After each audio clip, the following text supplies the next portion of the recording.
सभी को बहुत बहुत नमस्कार, सादर नमस्कार मेरा। सुप्रभात आप सभी को।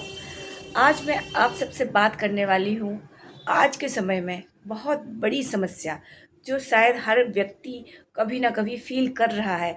आज के परिदृश्य में, आज के सिनारियो में मैं बात करने वाली हूँ डिप्रेशन के बारे में।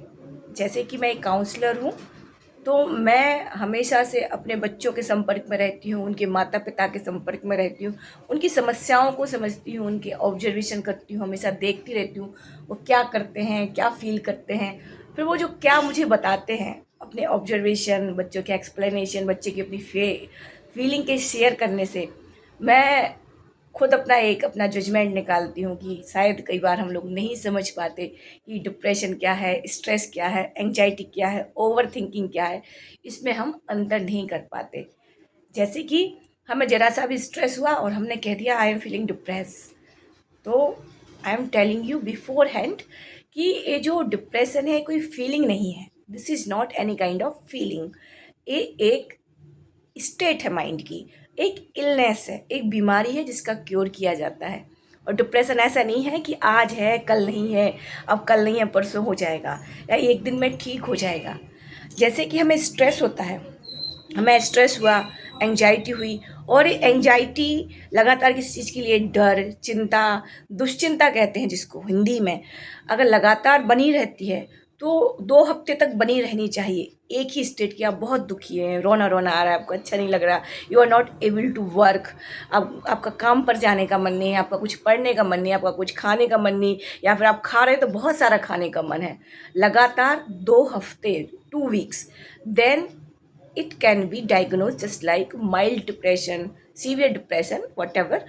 but जरा से भी स्ट्रेस को, जरा सी ओवर थिंकिंग को, जरा सी एंजाइटी को हम डिप्रेशन नहीं कहते हैं।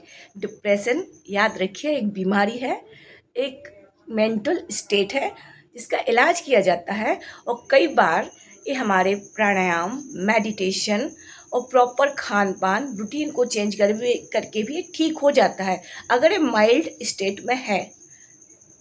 और नहीं तो फिर इसका प्रॉपर इलाज आपको करवाना पड़ेगा। इसमें संकोच की, शर्म की, झिझक की कोई बात नहीं है।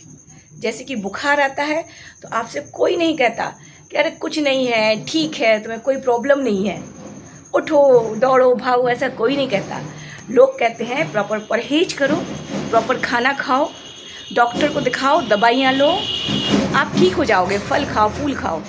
लेकिन अगर आपके घर में कभी किसी को मेंटल प्रॉब्लम है या डिप्रेशन है तो उसको हम सीधा सीधा उसको डिक्लेयर कर देते हैं कि अरे कुछ नहीं है, ये बंदा, ये बंदी, ये व्यक्ति खुश ही नहीं रहता, इसके पास किस चीज़ की कमी है, सब कुछ तो है, फिर भी दुखी रहता है, रोता रहता है, रोती रहती है, कहीं बाहर नहीं जाता है, जाती है, लोगों से नहीं मिलता है। परंतु आप परिवार वाले होके भी इसको समझ नहीं पाते हैं कि इसमें कोई उसकी अपनी चॉइस नहीं है, उसको परेशानी है, बीमारी है। जिस तरह से आप बुखार को, सर्दी को, जुकाम को हैंडल करते हैं, जरा सी अपनी अवेयरनेस बढ़ाइए और अपने प्रियजनों को जो समस्याओं से जूझ रहे हैं उसको बहानेबाजी मत समझिए, उसके दर्द को समझिए, उसके व्यवहार में परिवर्तन को समझिए, उसकी सहायता कीजिए, उसको मानसिक सपोर्ट दीजिए, क्लिनिकल सपोर्ट दीजिए। इसमें शर्म की कोई बात नहीं है कि मुझे डिप्रेशन है या मुझे एंजाइटी है या मुझे ओवर थिंकिंग है, ये कोई शर्म की बात नहीं है। सबसे पहले तो हमें ये शर्म का आवरण हटाना होगा कि समाज में डिप्रेशन मतलब पागल माना गया है, मेंटल प्रॉब्लम को कितना हुआ बनाया गया है। इसलिए थोड़ा सा अवेयरनेस लाइए, अपने दिमाग को बढ़ाइए, उसका दायरा विस्तृत करिए। देखिए कितने लोगों को, अपने परिवार में, अपने आसपास के मित्रों को, पड़ोस में, अपने सर्कल्स को आप कितना सहयोग देंगे। उसके बाद उनको सहयोग करने के बाद, उनको मेंटली हेल्प करने के बाद, इमोशनली हेल्प करने के बाद, उनको खुश रखने के बाद आपको जितनी खुशी अपने चेहरे पे महसूस होगी, आप देख के रह जाएंगे। जरा करके देखिए, आपको भी बहुत आनंद आ जाएगा। मानसिक रोगों में अपनी जागरूकता को बढ़ाइए, एक्सेप्टेंस लाइए। सोसाइटी में एक्सेप्टेंस की बहुत कमी है, क्योंकि मानसिक रोग कोई स्वेच्छा से नहीं लाता है, वो हो जाते हैं।